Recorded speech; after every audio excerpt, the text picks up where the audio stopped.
कक्षा 10 आरबीएसई गणित प्रश्नावली 16 पृष्ठीय क्षेत्रफल एवं आयतन संशोधित पाठ्यक्रम 2020-21 के अनुसार है। बच्चों, आज की इस क्लास में हम इस प्रश्नावली के इम्पोर्टेंट सूत्र जो आपसे बोर्ड परीक्षा में पूछे जा सकते हैं 5 अंक के, वो सभी सूत्र हम देखेंगे, उनको समझेंगे। अगर आपने ये सभी सूत्र अच्छी तरीके से याद कर लिए हो तो आपको बोर्ड परीक्षा में 5 नंबर जरूर से जरूर मिलेंगे। तो एक क्वेश्चन आपके सूत्रों का ही पूछा जाएगा जिसमें आपको सुमेलित करना पड़ेगा कि कौन सा सूत्र किसका है। ठीक है, तो देखिए, सबसे पहले है आपके घनाभ से संबंधित, फिर है घन से संबंधित, फिर है बेलन से संबंधित और फिर है आपके गोले से संबंधित। आपको इस बार शंकु से संबंधित कोई भी सवाल और कोई भी सूत्र याद नहीं करना है। तो बच्चों देखो, सबसे पहले घनाभ। अब घनाभ क्या होता है? जिसकी लंबाई, चौड़ाई, ऊंचाई तीनों अलग अलग हो, वो आकृति क्या कहलाती है? जैसे अपने कमरा है ना, अगर उसकी लंबाई, चौड़ाई और ऊंचाई तीनों अलग अलग हो तो वो किसका उदाहरण है? घनाभ। अपने घरों में बक्से, अलमारियां, ये सब घनाभ के उदाहरण है। तो बच्चों, इनमें जो देखो घनाभ की चारों दीवारों का क्षेत्रफल, घनाभ की चारों दीवारों का, या इसको ऐसे भी कह सकते हैं कमरे की चारों दीवारों का, या इसे ऐसे भी कह सकते हैं घनाभ के वक्र पृष्ठ का क्षेत्रफल। 3 नाम है, 3 नाम में से कोई सा भी नाम परीक्षा में पूछा जा सकता है। सबसे पहले तो कमरे की चारों दीवारों का, दूसरा घनाभ की चारों दीवारों का और तीसरा घनाभ का वक्र पृष्ठीय क्षेत्रफल। ठीक है, अब देखो सूत्र होता है 2 कोष्टक लंबाई, एल का मतलब प्लस बी का मतलब चौड़ाई, एच का मतलब 2 कोष्टक लंबाई प्लस चौड़ाई इंटू ऊंचाई। आप हिंदी में भी लिख सकते हो और अंग्रेजी में ऐसे शॉर्ट में भी लिख सकते हो। यहाँ पर एल का मतलब लंबाई है, लेंथ, बी का मतलब ब्रेथ मतलब चौड़ाई, एच का मतलब हाइट मतलब ऊंचाई। ठीक है, अब देखो बेटा दूसरा, घनाभ का संपूर्ण पृष्ठीय क्षेत्रफल। अब देखो इसमें तो चारों दीवारें आ रही थी, कमरा होता है जिसकी कितनी दीवारें होती हैं?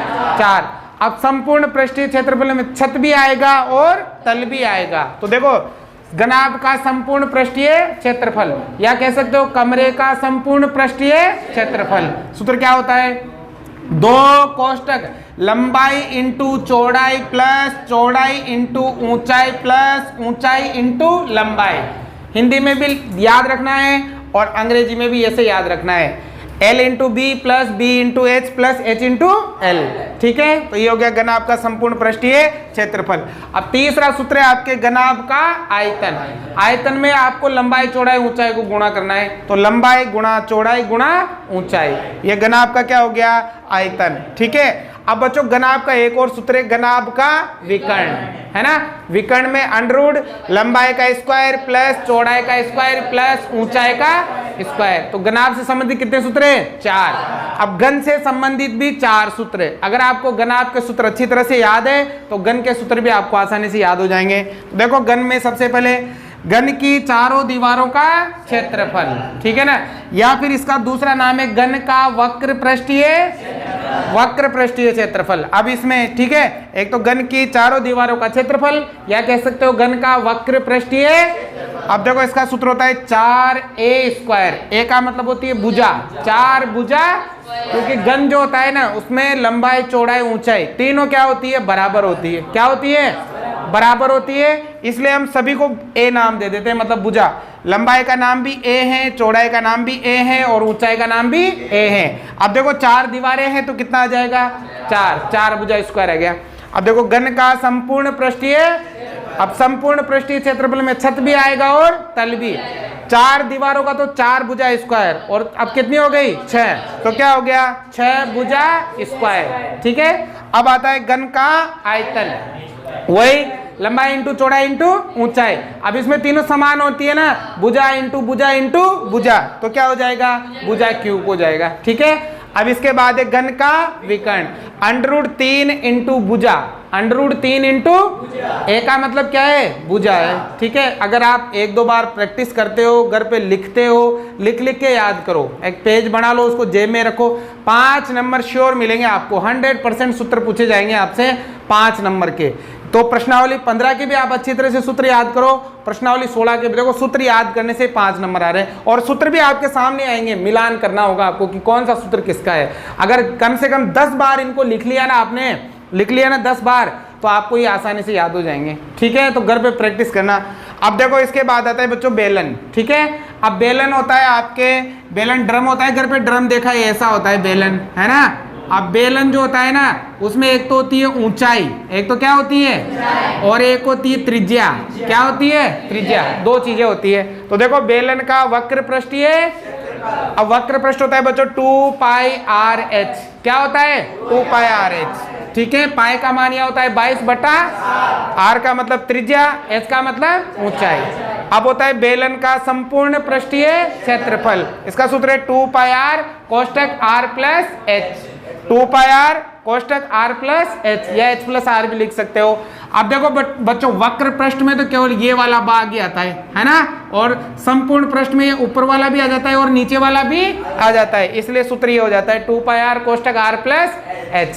ठीक है, अब ये बेलन का आयतन, इसका सूत्र होता है pi R square H, pi R square H. इससे संबंधित सवाल भी आएंगे परीक्षा में, तो सवाल भी तभी आएंगे जब हमें सूत्र याद होंगे, अन्यथा सवाल भी नहीं आएंगे। ठीक है ना।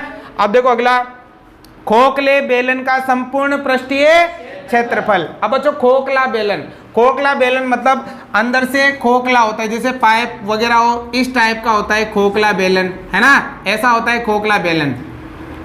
ये वाला, ये खोखला बेलन है। ठीक है, अब खोखले बेलन का संपूर्ण पृष्ठीय क्षेत्रफल 2 पाई कोष्टक R1 plus R2 कोष्टक H plus R1 minus R2। तो ये आता है खोखले बेलन का संपूर्ण पृष्ठीय क्षेत्रफल। इसके बाद आता है खोखले बेलन का आयतन। अब बच्चों इसका होता है पाई कोष्टक R1 का स्क्वायर माइनस R2 का स्क्वायर, और इंटू क्या होता है? H। आपके ये ऐसे भी आ सकता है, पाई कोष्टक R1 प्लस R2, फिर कोष्टक R1 minus R2 into H। क्योंकि देखो यहाँ ए स्क्वायर माइनस बी स्क्वायर वाला सूत्र बन रहा है, तो एक बार इसको प्लस में लिखा जा सकता है और एक बार, तो आपको देखना है ये, ठीक है ना, कि सामने किस तरह से वो लिखा हुआ है, फिर उसका उत्तर देखना है। अब देखो इसके बाद आता है गोला, टॉस गोला, है ना। अब गोला जैसे गेंद वगैरह होती है, टॉस, है ना, गोला। तो टॉस गोले का पृष्ठीय क्षेत्रफल क्या होता है? 4 पाई आर स्क्वायर। बच्चों एक जो गोला होता है टॉस, अगर उसको हम ढकें, उसको क्या करें, तो जितनी त्रिज्या गोले की है ना, उतनी त्रिज्या के 4 वर्त की जरूरत होती है। कितने वर्तों की? तो बताओ वर्त का क्षेत्रफल ज्ञात करने का सूत्र क्या होता है? पाई आर, इसलिए क्या हो गया? 4 पाई आर स्क्वायर। अब टॉस गोले का आयतन ये होता है 4/3 पाई आर क्यूब। ठीक है, अब आता है अर्ध गोले का वक्र पृष्ठीय, पूरे गोले का कितना? 4, तो आधे गोले का क्या हो जाएगा, है ना। अब अर्ध गोले का संपूर्ण पृष्ठीय क्षेत्रफल क्या होगा? 3। वक्र पृष्ठ तो 2 पाई आर और संपूर्ण पृष्ठ 3 पाई आर स्क्वायर। अब आता है खोखले गोले का संपूर्ण पृष्ठीय, ये होता है 4 पाई कोष्टक R1 का स्क्वायर माइनस R2 का। अब देखो यहाँ पर इसकी जगह R1 प्लस R2 और इन को एक बार R1 माइनस R2 ये भी आ सकता है, क्योंकि एक बार ये a square minus B square है ना, तो इसको एक बार प्लस में और एक बार किस में लिखा जा सकता है? माइनस में। अब देखो आयतन किसका? खोखले गोले का 4/3 पाई कोष्टक R1 का क्यूब माइनस R2 का क्यूब। तो बच्चों अगर ये 19 सूत्र अगर आपने अच्छी तरह से याद किए तो आपको बोर्ड परीक्षा में 5 नंबर अवश्य मिलेंगे। इससे पहले वाली जो प्रश्नावली है, प्रश्नावली 15, उसमें भी शायद 5 या 6 सूत्र हैं जो मैंने करवाए थे। उन सूत्रों को भी आप अच्छी तरह से याद कर लें। इनका आप स्क्रीनशॉट ले सकते हो या अपनी बुक में से भी इनको उतार सकते हो। तो बच्चों आज की इस क्लास में हम यही समाप्त करते हैं। अगली क्लास में हम इस प्रश्नावली के महत्वपूर्ण सवाल करेंगे। यदि आपको समझ में आए तो लाइक शेयर सब्सक्राइब जरूर से जरूर करें और इनको कंप्लीट याद कर ले अगर आपको 5 नंबर प्राप्त करना हो तो।